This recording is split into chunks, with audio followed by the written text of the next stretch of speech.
pada hari ini kita mula bertiga dengan seorang anggota baru kita bagi tujuan kita menyambung perbincangan kita 2 hari lepas tentang apa yang kita sebut sebagai COVID. Apakah ia boleh merupakan suatu titik permulaan, starting point untuk satu pembinaan tamadun Melayu Islam yang baru di negara kita. Hal seperti ini berbangkit apabila ada orang mempularkan idea bahawa setiap 100 tahun ada wabak yang besar.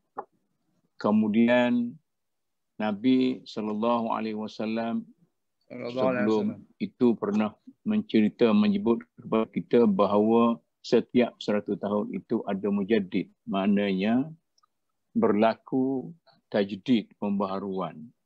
Bagi kita, kalau sekiranya apa yang berlaku sekarang ini, kita mengambil secara positif dan tidak berbincang dalam keadaan yang dada yang sempit, yang penuh dengan negatif dan sebagainya, tetapi kita mengambil dengan secara yang positif, ada kemungkinan kita boleh menjadikan wabak yang begitu ditakuti oleh seluruh dunia ini sebagai suatu peristiwa yang positif untuk membangun bangsa kita, orang Melayu Islam di negara ini, dan kita telah memulakan perbincangan kita berasaskan kepada pembangunan ekonomi rakyat.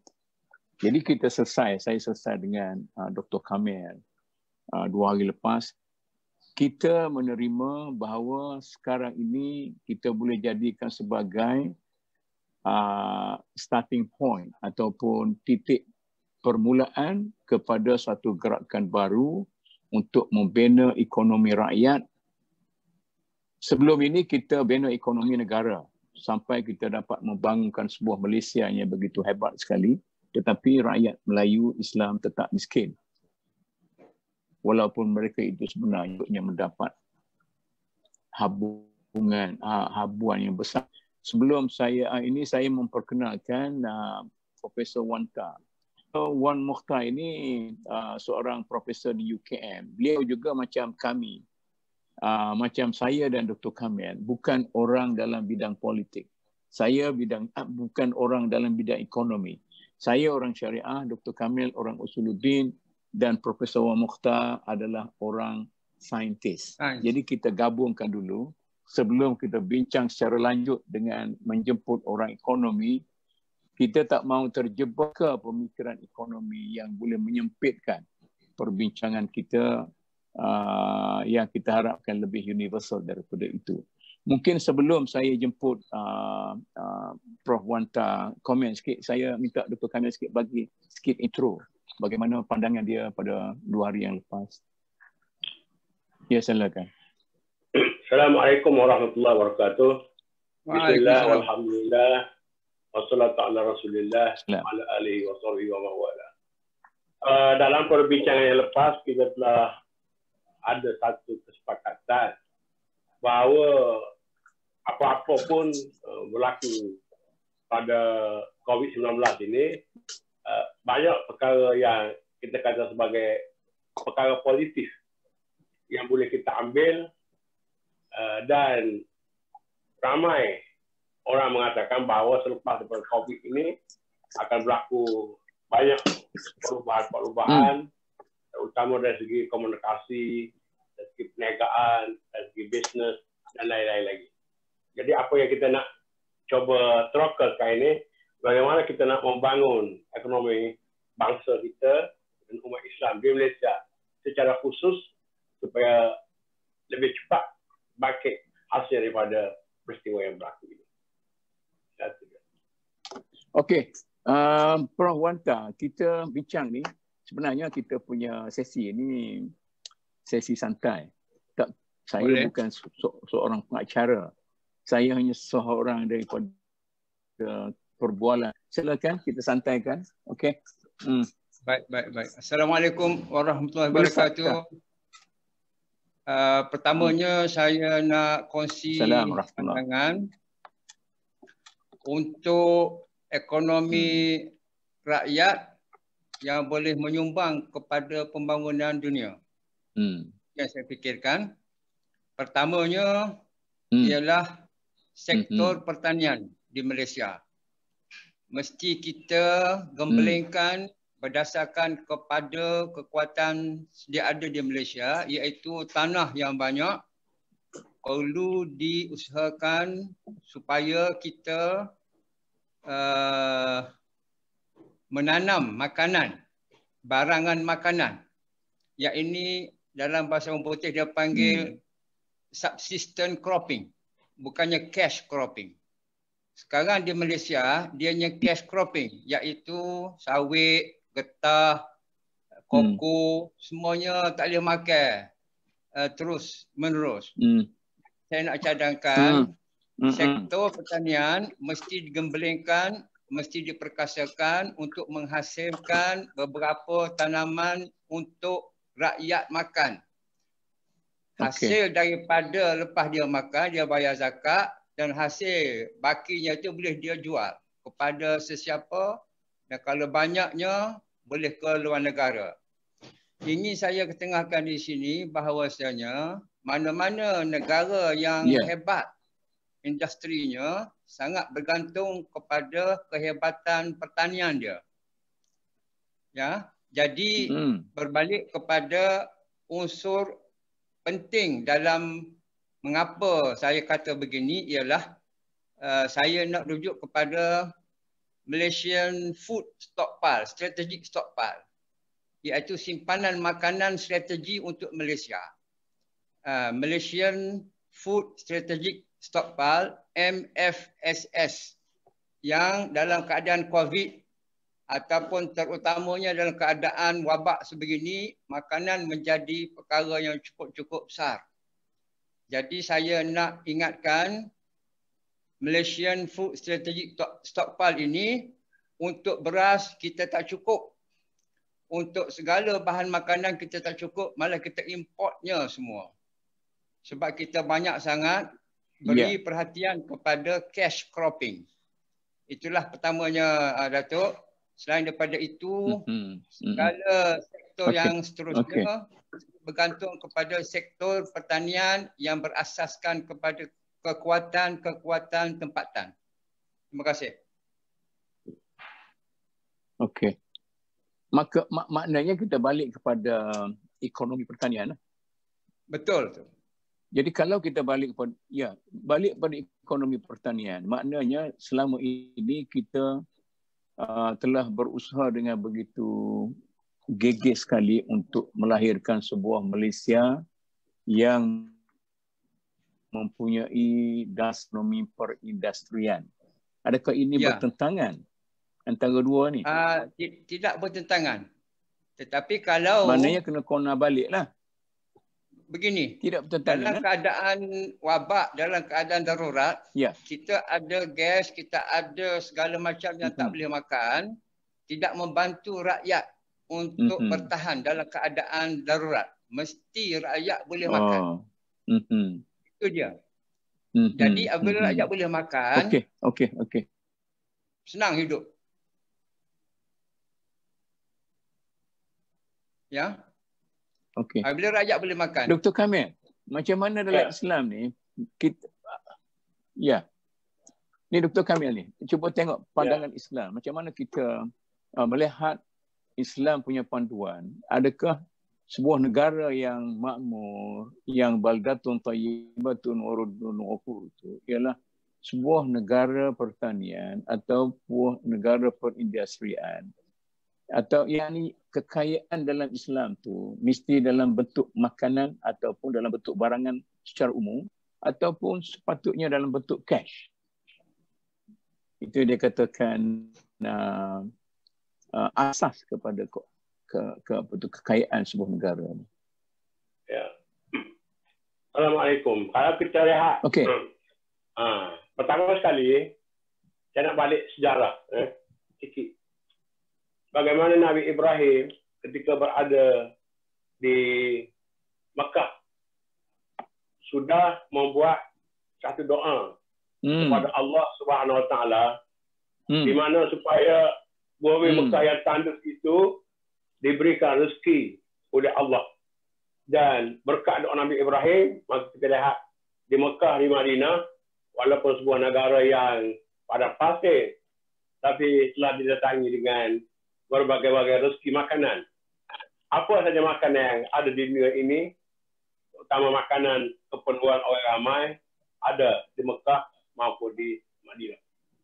Jadi, saya sendiri bila saya berjalan di Malaysia secara khusus, kita ingat kepada ayat Al-Quran, famshu fi manakibiha wa kulu min rizqih. Berjalanlah kamu ke curug rantau negeri kamu dan makanlah rezeki daripadanya. Dari Malaysia ini, terutama Semenanjung, masih banyak lagi tanah-tanah kosong.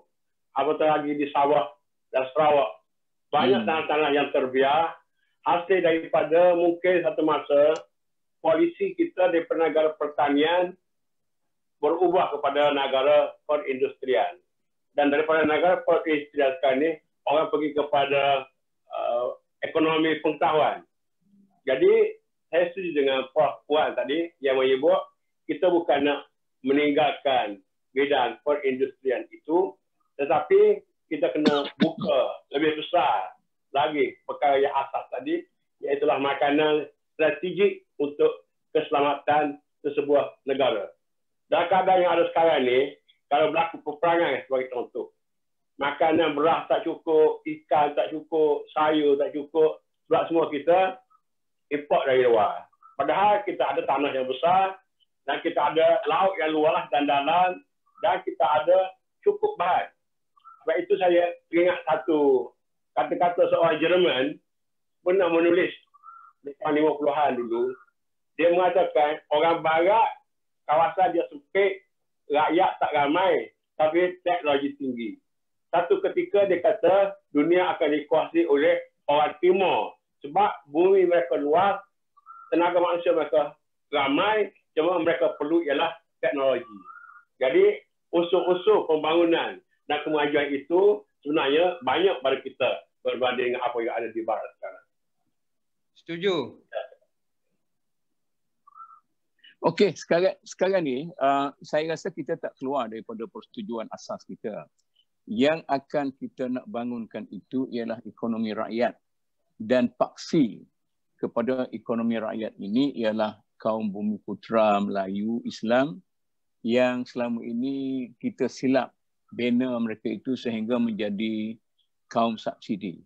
Jadi persoalan sekarang ni, katalah kita setuju mulakan dengan ekonomi pertanian tanpa meninggalkan ekonomi industri, perdagangan, intelektual dan sebagainya. Adakah satu cara di sana kita boleh jamin bahawa bila kita start dengan ekonomi rakyat, ekonomi yang berasaskan pertanian, bolehkah kita jamin bahawa orang yang akan mendapat hasil dan keuntungan daripada ekonomi pertanian itu ialah orang miskin macam kita, orang Melayu Islam. Takut dia dapat kepada konglomerat besar, maka kita menjadi koli. Macam industri keuangan misalnya, industri pembuatan sebagainya. Kita masih juga. Macam mana ni? Saya rasa keprihatinan Datuk itu sangat bertepatan, dan cara ke depannya ialah kita membangunkan sektor pertanian halalan thayyiban, menghasilkan barang sedemikian, berasaskan kepada, ini seluruh dunia berlaku macam ni ya, berasaskan kepada pertanian asas keluarga. Setiap keluarga dia menghasilkan barangan yang dia perlu. Untuk satu kampung pun dia boleh hasilkan, tapi satu kampung 2-3 keluarga yang menghasilkan, cukup untuk kampung itu. Pakinya itu dia bayar zakat, lepas tu dia masukkan sumbang kepada Malaysian Food Strategic Stockpile untuk negara. Jadi di peringkat kesejahteraan masyarakat, dalam keadaan wabak, dalam keadaan terdesak, dia tak ada masalah nak makan. Bila dia tidak ada masalah nak makan, makanan pun berlebihan, dia bayar zakat. Jadi maknanya maknanya kita hadkan pertanian itu kepada rakyat yang miskin. Saya ingat masa saya pergi ke Mesir dulu. Masa tu revolusi Jamal Abdel Nasir tengah popular. Dia merampas tanah-tanah orang-orang yang kaya raya tu, dia bagi kepada rakyat. Begitu tak? Betul. Bukan kita rampas tu. Kita memberi penekanan kepada pertanian berasaskan kepada keluarga yang menghasilkan barangan itu. Sekarang ini keluarga petani tidak ada tempat kerana mereka menyewa tanah. Saya dalam industri agroekologi untuk menanam padi SRI, kita dapati ramai petani yang tertekan kerana dia tidak ada tanah. Dia menyewa tanah. Kemudian petani yang ada tanah sendiri, dia boleh menghasilkan berdasarkan kaedah agroekologi, ini kearifan alam Melayu, tanpa mengguna bahan kimia yang diimport, dia boleh menghasilkan baja kimia cecair sendiri untuk menghasilkan padi, untuk menghasilkan sayur-sayuran yang dalam keadaan apa pun dia boleh makan. Ini berlaku di Ethiopia. Orang Ethiopia tahu bahawasanya ada musim tengkujuh, musim panas, musim drought, musim tak cukup. Jadi dia tanam makanan, dia boleh makan. Jadi bila datang musim kemarau, dia tidak lapar. Tapi apabila kerajaan dia disogok dengan beberapa pemikiran yang paksa mereka menanam cash cropping, kita panggil, iaitu dia tanam cotton. Bila datang kemarau, dia tak ada makan. Berlakulah kebuluran di Ethiopia. Dan kebanyakan negara-negara yang kita kaji, bila mereka berpindah daripada ekonomi berasaskan pertanian untuk makanan yang dia boleh makan, berpindah kepada ekonomi pertanian, dia panggil cash cropping untuk menghasilkan dana makan. Maka apabila berlaku keadaan macam wabak sekarang ini, dia nak makan apa? Dia pergi belakang rumah pun tak boleh nak. Dia dah hilang teknik ataupun kearifan menanam. Seperti juga sekarang di Kelantan kita kaji, dulu orang Kelantan dia pergi boleh tangkap ikan. Bila kerajaan Kelantan suruh dia tanam apa dia ni? Tanam apa ni? Tobacco. Tobacco.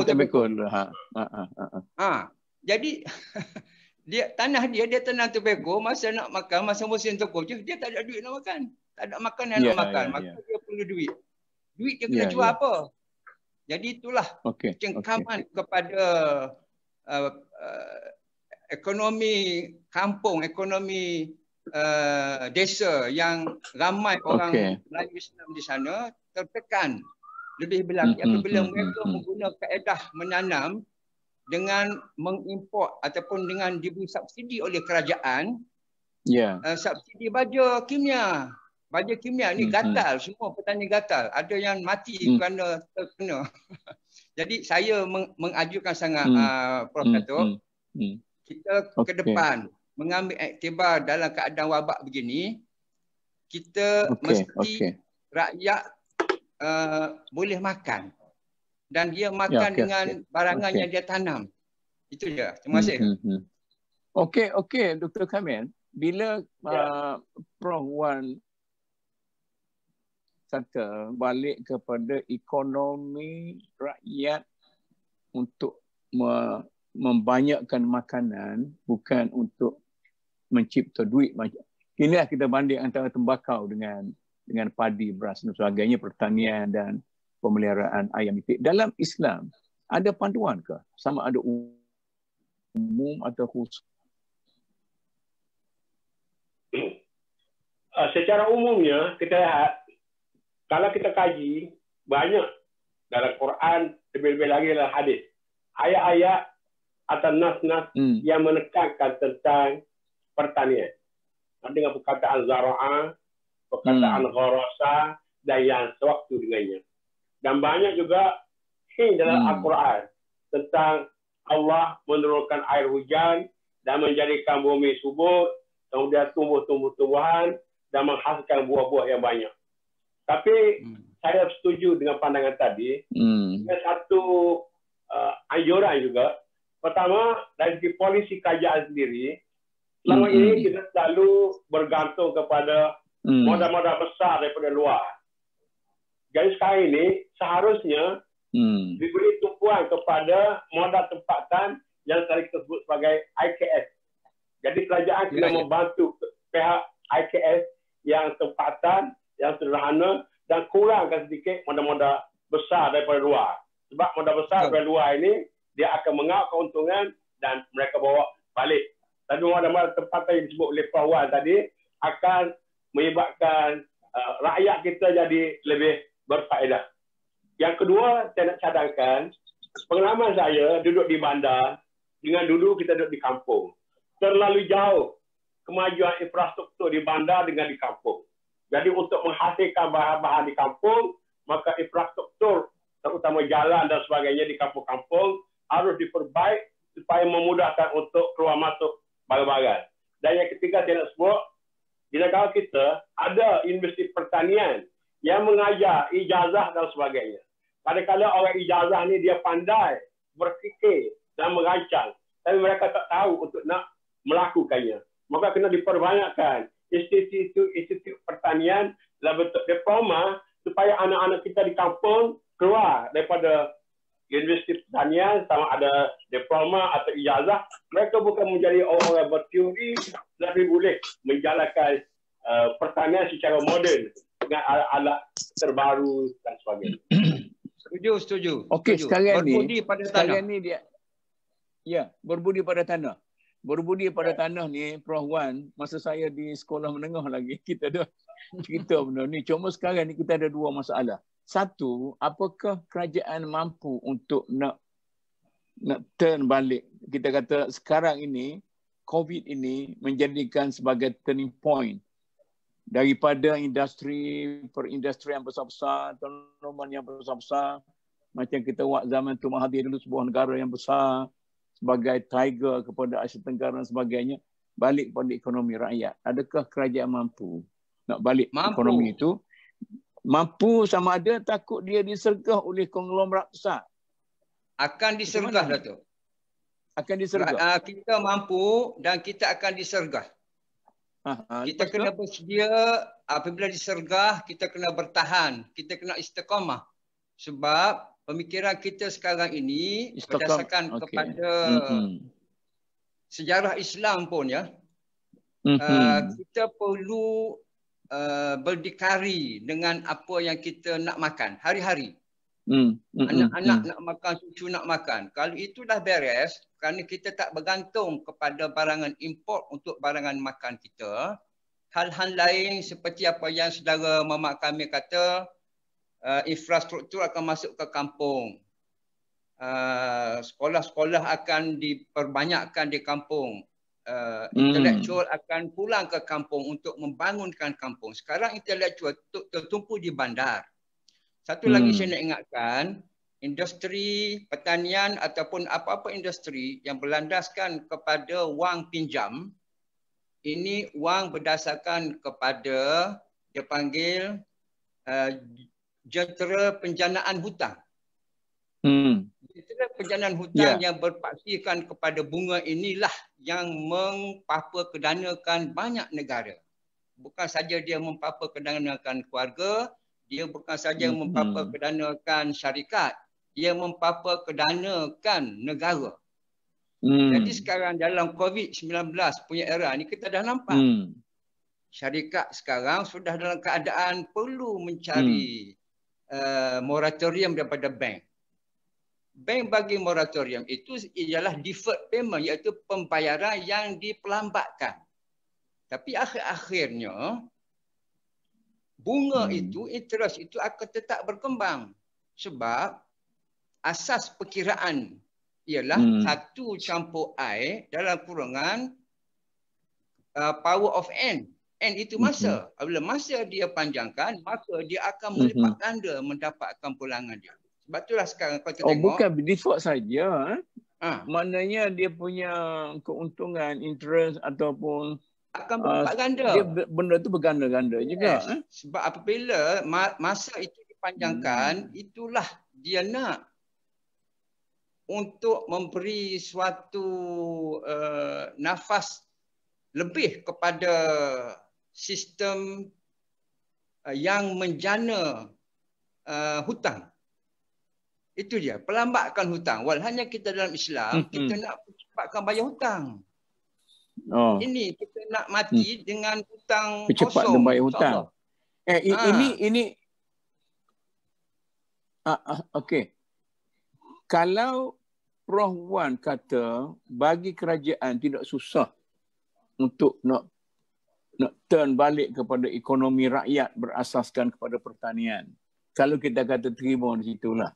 Adakah kita boleh terima bahawa rakyat akan menerima keadaan yang baru ini? Misalnya dulu dalam negara kita ini, Masa Tun Razak buka Felda. Jadi bila buka Felda tu, ini yang tajuk yang saya dengan Dr. Kamil ni suka sangat sentuh ni. Bila buka Felda, sepatutnya kayu api keluar ke bandar. Tapi sebenarnya gas masuk ke kampung, ke Felda. Nah, patutnya orang Felda buat produk daripada kampung ni buat keluar. Tapi kereta masuk. Takut budaya rakyat kita tidak boleh ikut dasar kerajaan yang baru ni. Budaya rakyat akan kita latih, akan kita didik seperti kita didik anak-anak juga, Datuk. Rakyat akan ikut apabila mereka dalam keadaan senang lenang untuk makan kepada keluarga mereka. Mereka tidak berhutang, mereka cukup duit untuk pergi umrah.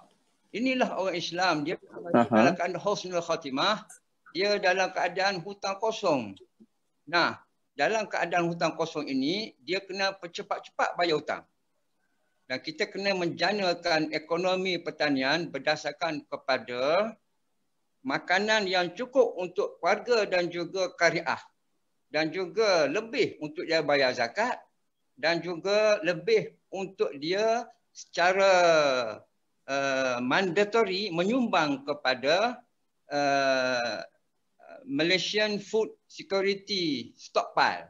Sekarang kita punya stockpile untuk beras ya Datuk ya. Tak lebih pada 4 bulan. Dan stockpile kita dibekalkan oleh import.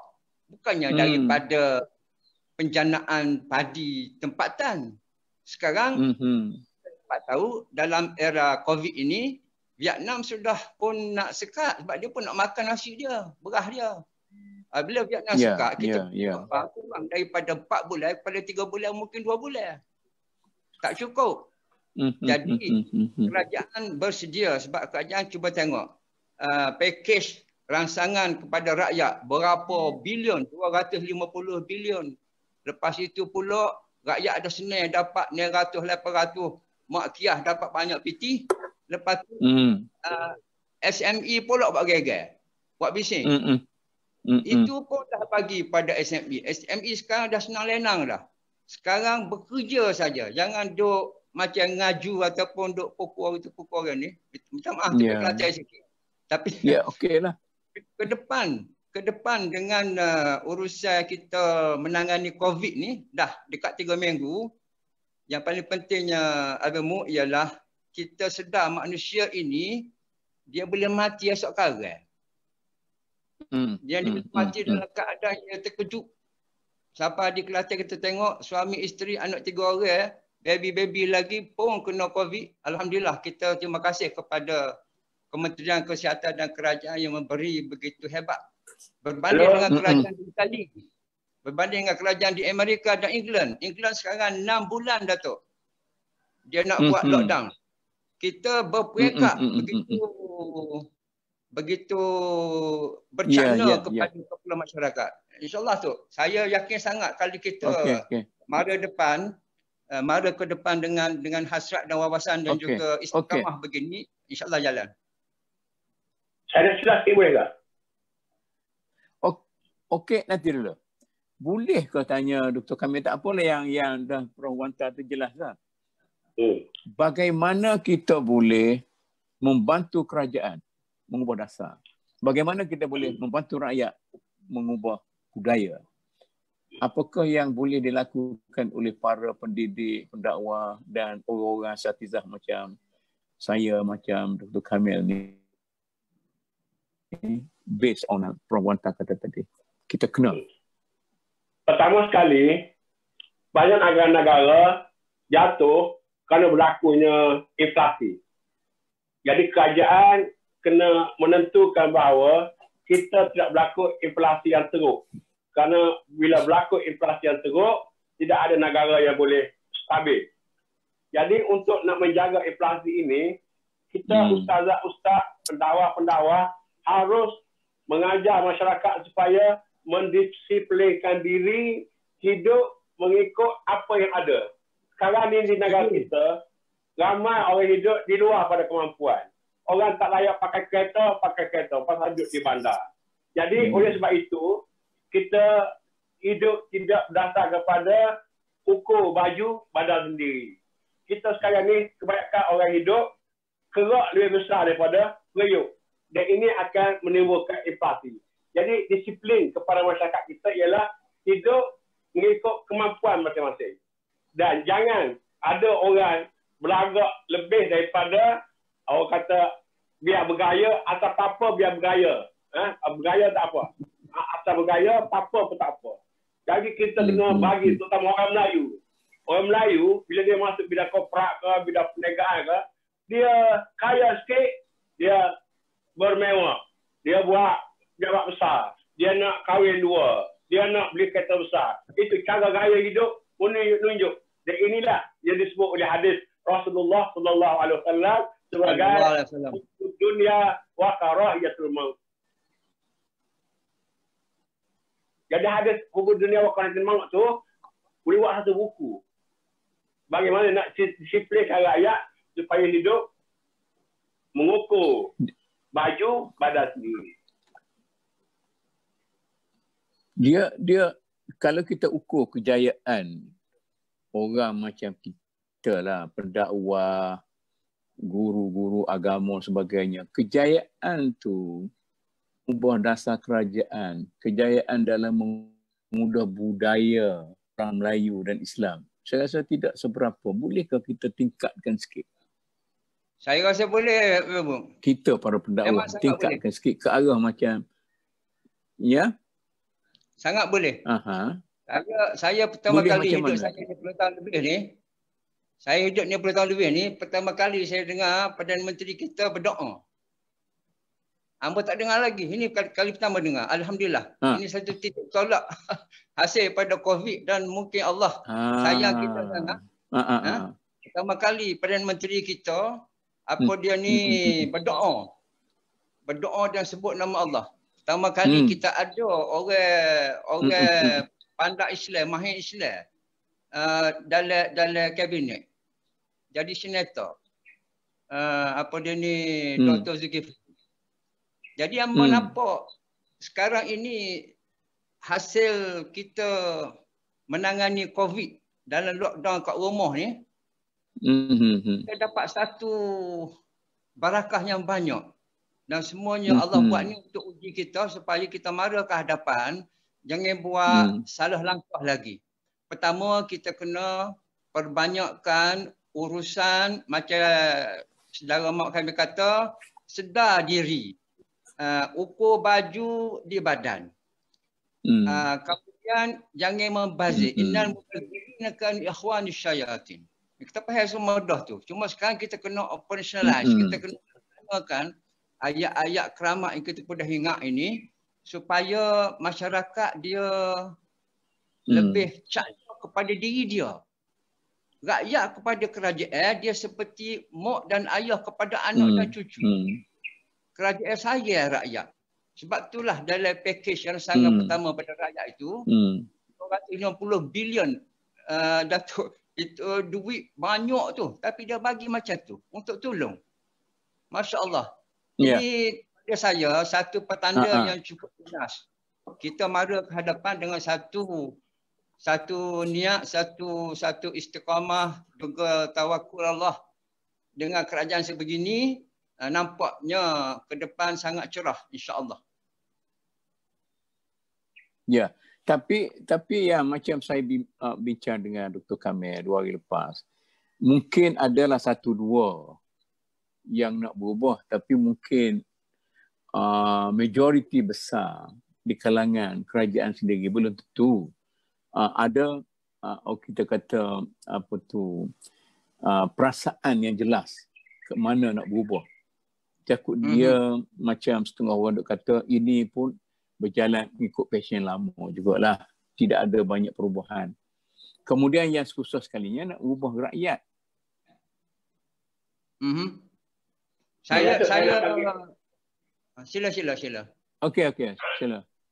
Untuk agama ni, Menteri Agama, Pusat Islam, Jabatan Agama, kita kena ubah trend agama kita. Selama ini agama kita diajar di surau, di masjid lebih kepada dogma, lebih kepada ideologi. Sekarang ni kita nak agama yang bersifat operasional, dia disebut oleh perawan tadi. Agama yang operasi, bukan agama yang dogmatik. Jadi selama ni kita nak bagi teori, kan ni bagaimana kita kena panggil pakar-pakar lain juga yang faham agama supaya segala dogma-dogma, ideologi, teori-teori itu digariskan dalam bentuk manual. 1, 2, 3, katalah manual harian. Apa nak buat? Bangun pagi apa nak buat? Satu, gosok gigi, minum air, pergi kerja. Kita kena buat manual macam budak sekolah tu. Kena buat jadual. Kemudian hari Ahad apa? Hari Isnin apa? Dalam ibadat, dalam muamalah, dalam perkahwinan dan sebagainya. Sebab sekarang ni kita dah ambil satu contoh. Misalnya, perkahwinan yang begitu mudah. Dah jadi payah.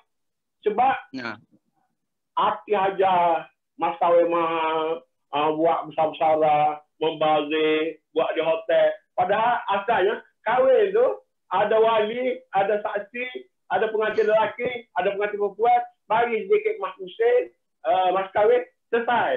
Bagilah kambing 2-3 ekor. Terbang. Ini sampai ratus-ratus ribu. Sampai bunga pun harga juta-juta. Membazir dah sekali. Amun nak tambah dah. Amun nak tambah sikit. Apabila kita sebut agama Islam, pada pemahaman Amba, dia nya ad-dinul Islam. Cara hidup hari-hari. Dalam perkataan orang industri, kita sebut SOP. Standard Operating Procedure untuk manusia per hari gapo. Lepas tu dia akan sebut juga TOR, Terms of Reference. Apa dia? Asas rujukan kita per hari nak buat gapo.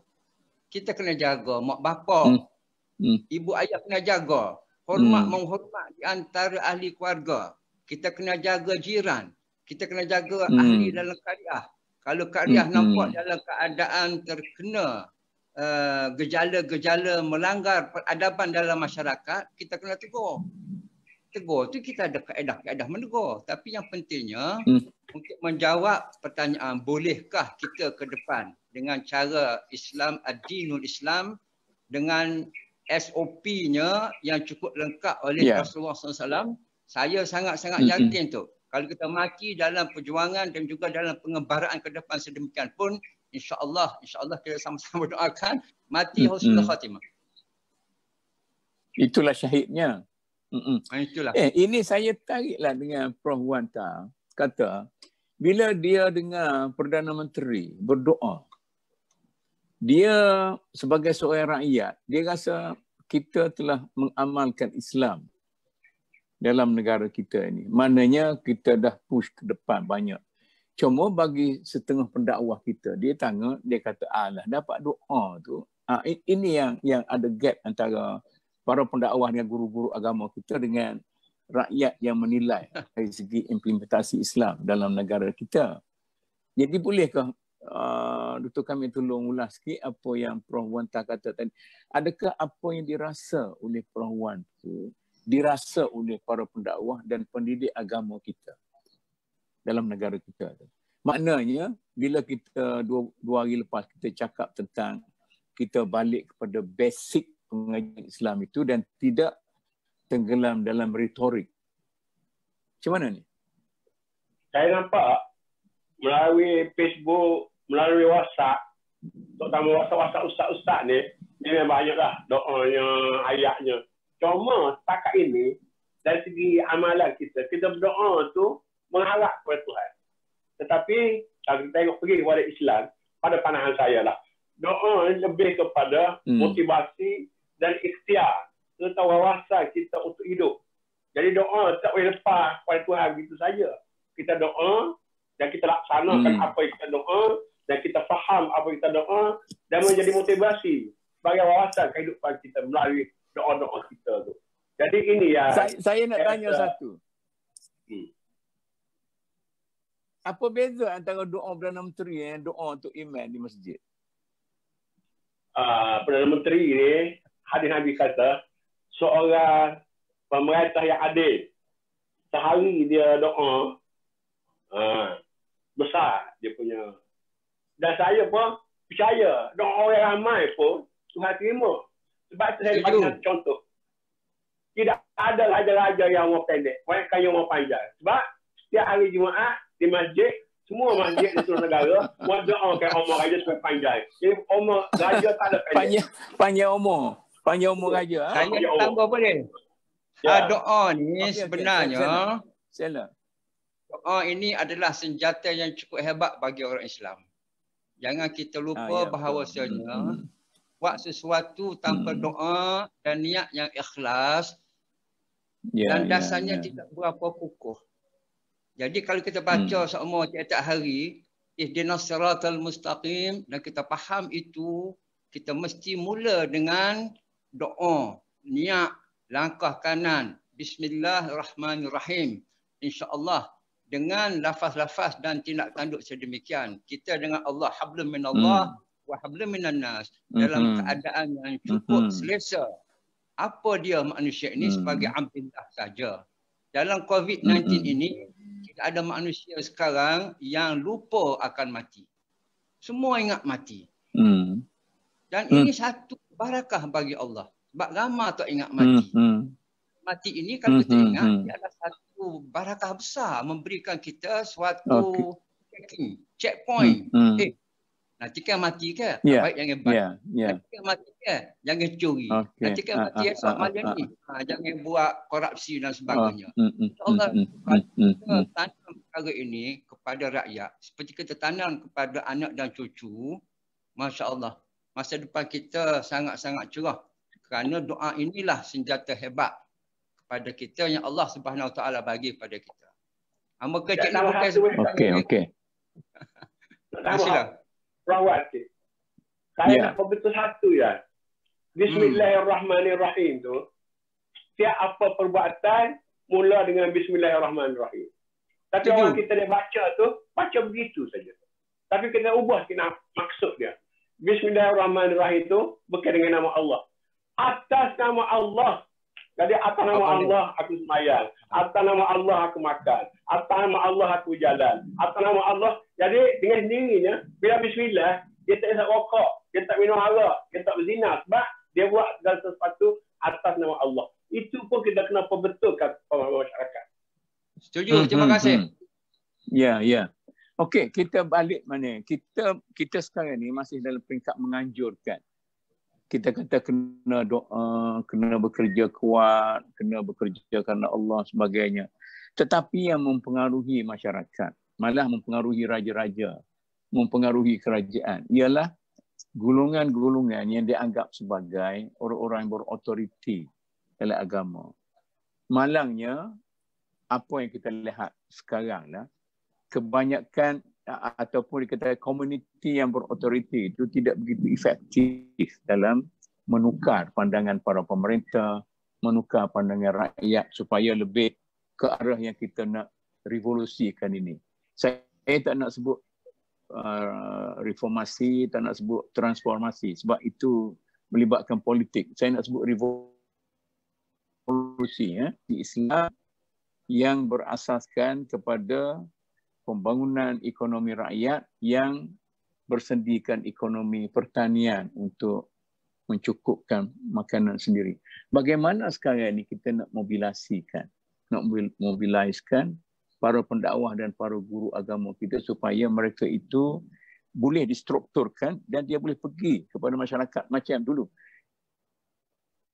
Masa dalam hadari dulu, kita kata di Korea, para pendakwah dia, para reformis dia pergi ke kampung. Dia kata 2 kali 2 4. Cuba fikir macam mana nak jadikan 2 kali 2 5. Itu yang macam mana kita boleh strukturkan pendakwah kita ni supaya boleh jadi orang yang berfungsi macam tu. Boleh saya kongsi tu? Boleh. Kita mesti mula kita mesti mula dengan diri kita sendiri. InsyaAllah kita doa bahawasanya ya Allah, aku ini nak jadi orang yang baik, nak jadi manusia yang baik. Muslim yang baik, Muslim. Hari-hari dia akan semaya cukup, dia akan jaga dia punya marah-marah, dia tak marah, dia banyak sabar.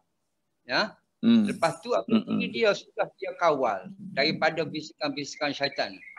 Dalam surah An-Nas itu, dia akan keluar daripada diri dia kepada qariah dia. Hari-hari kalau dia pergi semaya, dia semaya surah, kau semaya masjid, dia akan berhadapan dengan masyarakat di masjid. Di masjid itu kita ada jalan sama masjid. Kita pun ada dalam MDN, Majlis Dakwah Negara, Dewan Masjid. Masjid kita bersama-sama secara bijaksana dan santai untuk mengembangkan cara ke depan selepas COVID ini dalam kerangka penjenteraan SOP dan TOR cara ad-dinul Islam. Bila karya itu sudah beberapa karya itu dia di bawah satu masjid. Masjid itu dia ada nazir. Nazir pula lapor kepada PAID, lapor kepada Jabatan Agama Islam dan lapor kepada Majlis Agama Islam Negeri. Masya Allah, struktur yang memberikan kekuatan kepada negara Malaysia kerana Majlis Agama Islam Negeri di bawah Majlis Raja-Raja. Bila di bawah Majlis Raja, di atas ada agung. Inilah yang alhamdulillah kita mewarisi satu jentera pentadbiran yang pada saya cukup bagus dan cukup kental dan sudah pun challenge challenge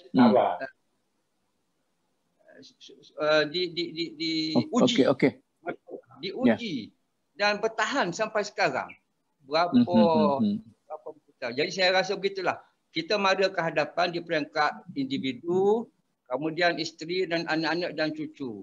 Kita iqamas salah wa atuz zakah.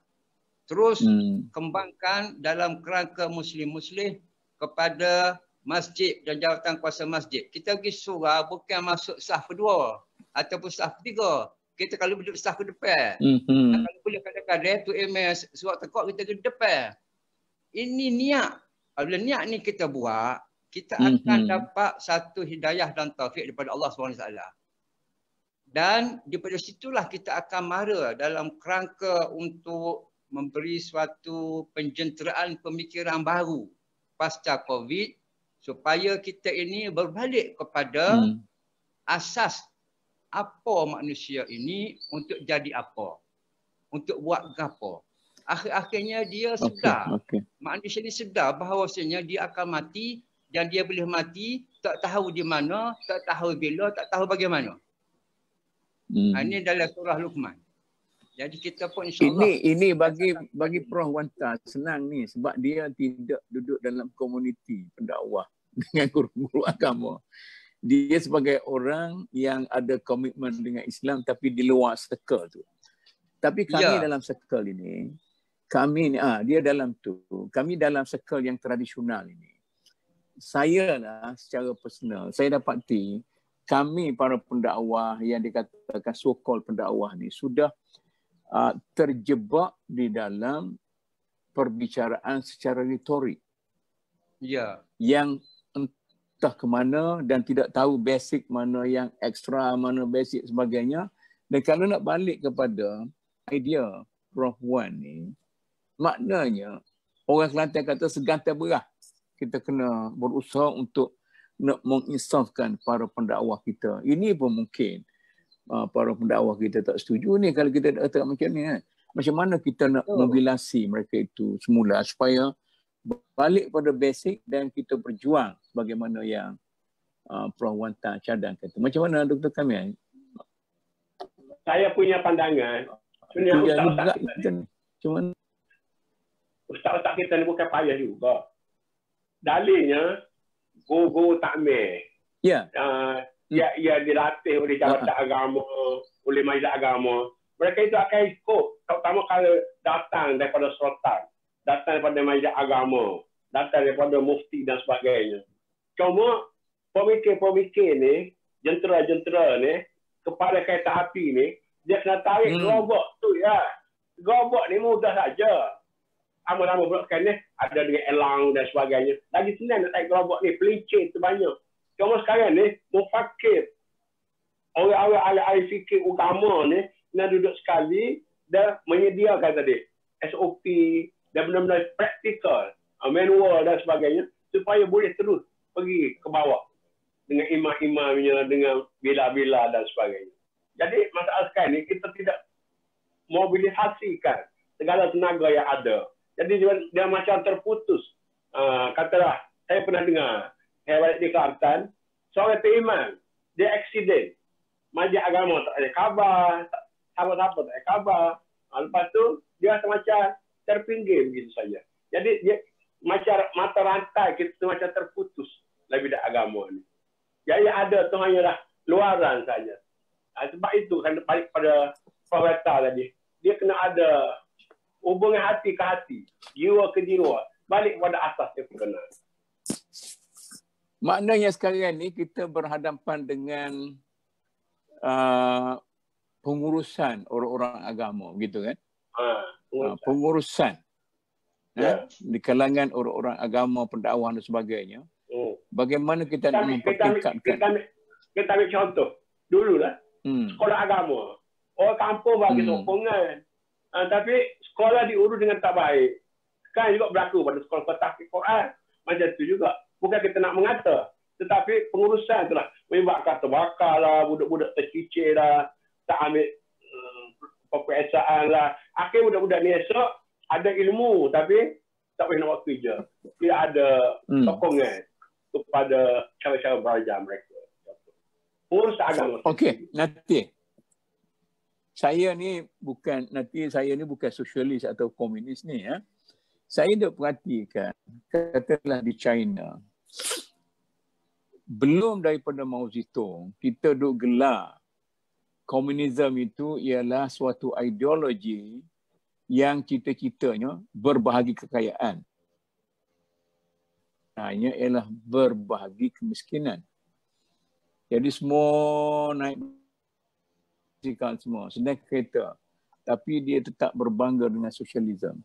Tapi tiba-tiba saja macam mana Mao Zedong dengan dia buku merah dan sebagainya, jadi macam kebangkitan Mao Zedong di China sampai sekarang ini boleh mengalahkan tamadun barat.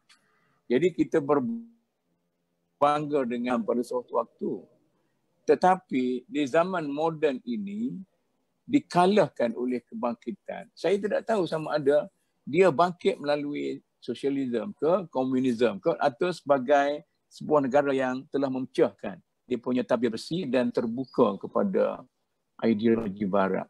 Ataupun sebab kata orang pengurusan itu lebih kemas orang barat daripada orang timur sampai sekarang ni pun. Siapa dia nak address ni? Saya cubalah Datuk Kosi, pembacaan saya dan penelitian saya juga pembahasan dengan kawan-kawan di banyak negara lah. Kalau kita nak faham apa yang berlaku dengan manusia ini, bila manusia dipisahkan daripada Allah, daripada yang Maha Mencipta, dia sebagaikan macam layang-layang putus tali, maka di situlah dia akan senang untuk dibawa ke mana-mana pun layang-layang itu. Maka kita kena jaga pertalian di antara manusia dengan Allah itu jangan dipisahkan langsung. Kalau dipisahkan, tidak ada makna lagi manusia itu. Ini gerakan-gerakan pensekuleran yang berlaku mampu untuk memberi kepada manusia yang sedang berbolak-balik hati dia. Memang manusia ni dia suka berbolak-balik. Masa COVID dia ingat mati. Dia ingat Tuhan, dia ingat berapa semua. Lepas ingat COVID kiamat. nanti dia akan lupa semua. Dia ingat kiamat dah ni. Ada yang fikir pasal ad-dukhan lah berapa semua. Kita pun takut juga. Tapi apabila Allah angkat wabak ini, sepertinya lah manusia yang dalam kapal terbang, masa angin goncang kapal terbang tu dia banyak Allah semua kata Allah. Turun dekat KLA semuanya pasal lagu dah lah. Jadi tu manusia tak ada masalah. Yang pentingnya kita kena jaga dalam sistem pendidikan kita. Kita nak lawan komunis ke, nak lawan sosialis ke, nak lawan kapitalis ke, nak lawan sekularis ke, sebenarnya dia bersatu padu dalam satu perkataan menidakkan ilah kepada kita. Dia nak memisahkan kita, nak menjauhkan kita. Jadi kita baca Quran ayat kedua surah Al-Baqarah tu, zalikal kitabul la raiba fihi hudal lil muttaqin. Maka inilah Quran, inilah kitab kepada yang orang nak dengar kalau dia bertakwa. Kalau dia tak bertakwa, dapat hidayah itu, maka dia tidak akan menjadi molek lah manusia tu, ya.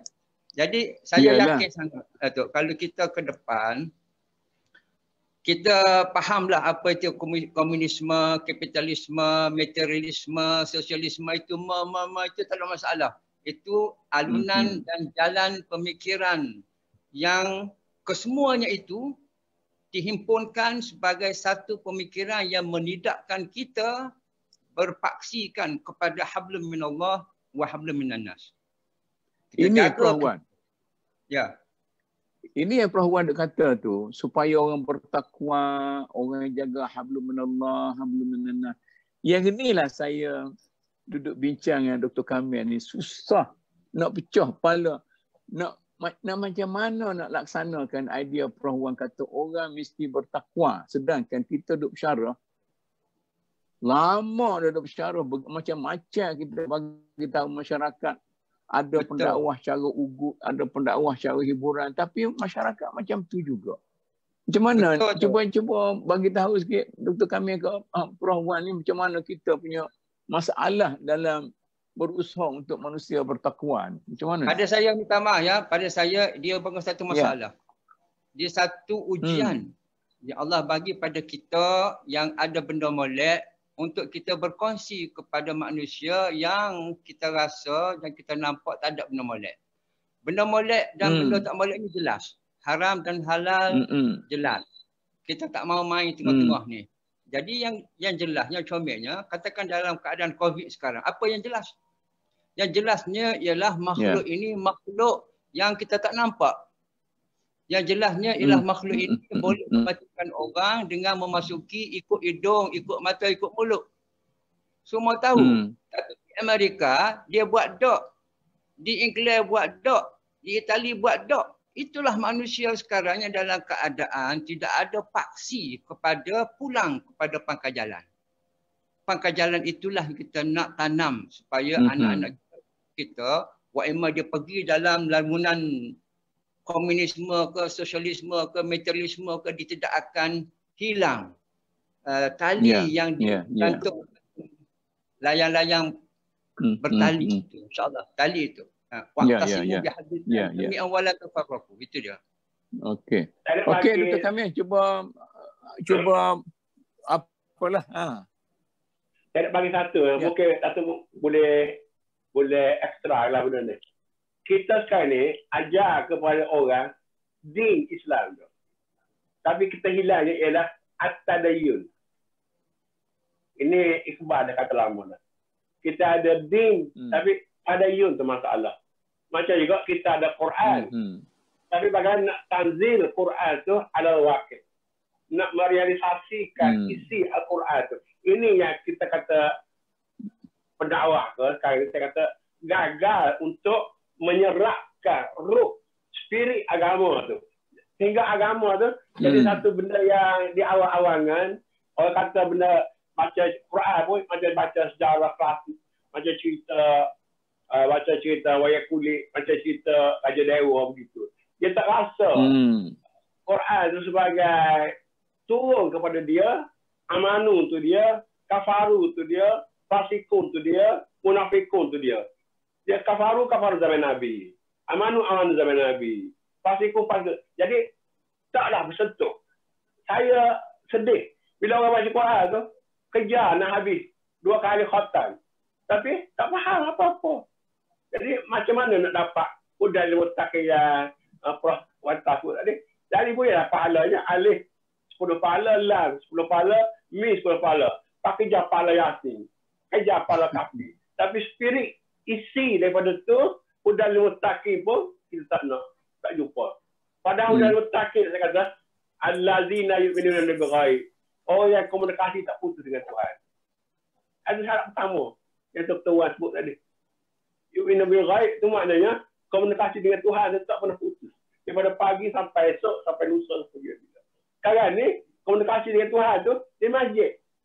Keluar tangan masjid tu mengumpat, mengata, mengacung, berkelahi, politik apa semua sekali. Jadi Islam kita sudah lumpuh. Tadayun tu tak ada. Jadi sekarang mara ke hadapan. Jadi kalau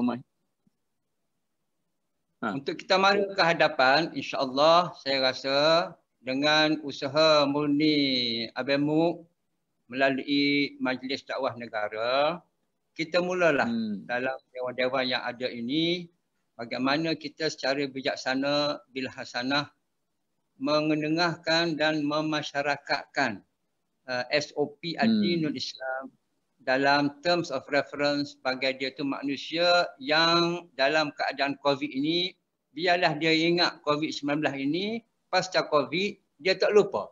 Sebab ada ramai yang mak mati, tok mati, semua mati. Dia dekat. Ya? Jadi kita gunalah momentum ini untuk masukkan dalam kurikulum tadika ke, dalam kurikulum sekolah rendah ke. Tak banyak, sikit saja. Kita ambil perkataan muflihun. Siapa dia orang yang beruntung? Kita ambil 5 ayat daripada surah Al-Baqarah pun cukup dah. Ulaika ala hudan min rabbihim wa ulaika humul muflihun. Kita ambil situ dah. Siapa yang beruntung ini? Ambil ayat tu cukup dan kita cuba formulasikan macam yang saudara Muhammad Kamil kata supaya dia merasai gelombang yang ada dalam ayat-ayat itu yang termasuk dalam urusan harian dia.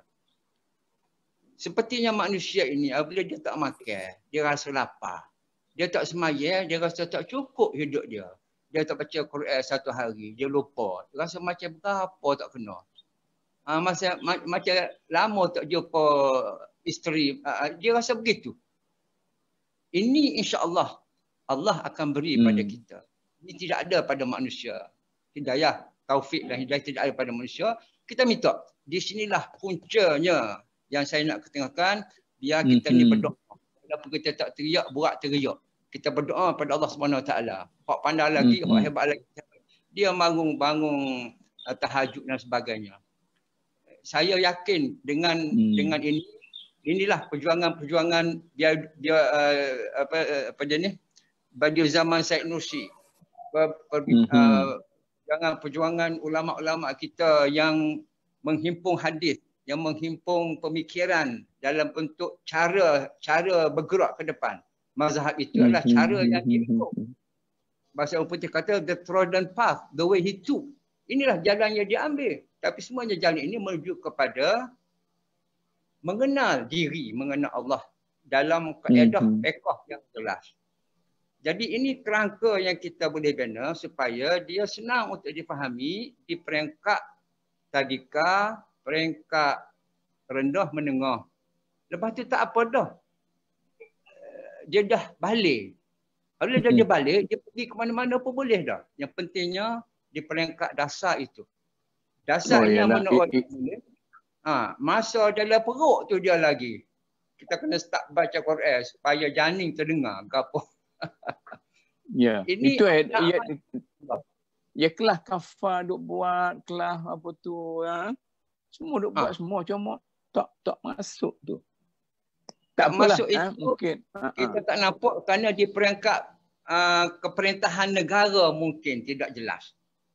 Contohnya baru ini ada satu factory yang buat arak diberi kebenaran dalam keadaan COVID untuk buka. Kemudian rakyat merasakan, ini bukan hal makan ni. Apa permit, apa tutup. Maka rakyat memainkan peranan yang cukup penting. Demikianlah makmum. Kalau tu email salah baca, dia tegur. Kalau tu email salah baca, tegur 2 kali, tak jadi tu email dan lepas tu dia tak boleh kuat orang. Yalah. Jadi kita sebagai rakyat yang merasai mati terdekat dalam keadaan COVID ini, insya-Allah kita beranilah menyatakan kepada pemerintah kita, kenapa tak buat macam ini? Ini dah jelas. Ini semuanya sangat-sangat jelas dan nyata. Sejarah dah tunjuk. Dan rakyat, baik dia Muslim atau tak Muslim, cuma sampai masa saja Allah saja yang beritahu pada dia, sekarang menjadi Muslim. Ini dah lauh mahfuz dah jelas. Kita ni setakat memberi peringatan, memberi tazkirah dan memberi pesanan. Watawasau bil haq, watawasau bis sabr. InsyaAllah. Okey, Dr. Kamil. Kesimpulan akhir. Kita bagi Dr. Kamil buat kesimpulan. Saya beberapa kali pun saya nak ulang benda tu lah. Agama Islam tu dah cantik. Cuma sekarang ni, penyerapan supaya berlaku secara yang natural kepada masyarakat Islam. Dia nak tanggungjawab pendakwah. Dan kita tengok dari segi asas pun, manusia telah diberikan akal oleh Tuhan. Dan dengan akal, manusia boleh selamat. Tapi manusia, Allah Ta'ala ni, kesian ke manusia. Sebab dia hantar 124,000 Nabi-Nabi nak bantu supaya akal ni boleh berfikir. Dan 313 Rasul supaya dapat membantu manusia dipandu jalan kehidupan mereka. Jadi, bila Nabi tak ada, maka ulama lah, pendakwah lah, orang-orang yang soleh-soleh lah, yang memikul tanggungjawab ini, yang terpaksa dipikul. Cuma kita nak mencari bagaimana kaedah yang sesuai dengan zaman kita sekarang ini, dengan keadaan yang ada sekarang ini, dan insya-Allah saya setuju tadi. Dengan usaha dan ikhtiar, bila bertemu dua tu usaha dan ikhtiar, maka berjaya lah. Kalau ikhtiar saja tak ada doa, tak jadi. Dan kalau doa tak ada ikhtiar pun, tak jadi. Bila bertemu dua tu, maka berlakulah peristiwa hijrah Nabi berjaya daripada Mekah ke Madinah. Allah. InsyaAllah, insyaAllah. Okey. Terima kasih lah. Terima kasih kepada Dr. Kamil, kepada Prof. Wanta dan kepada mereka yang mengikuti perbincangan ini. InsyaAllah pada masa yang akan datang, apabila mesin kita ni lebih stabil dan kita boleh lebih santai, maka saya rasa perbincangan kita lebih hidup. Tadi saya dengar pun ada sekat-sekat, suara tak berapa jelas sebagainya.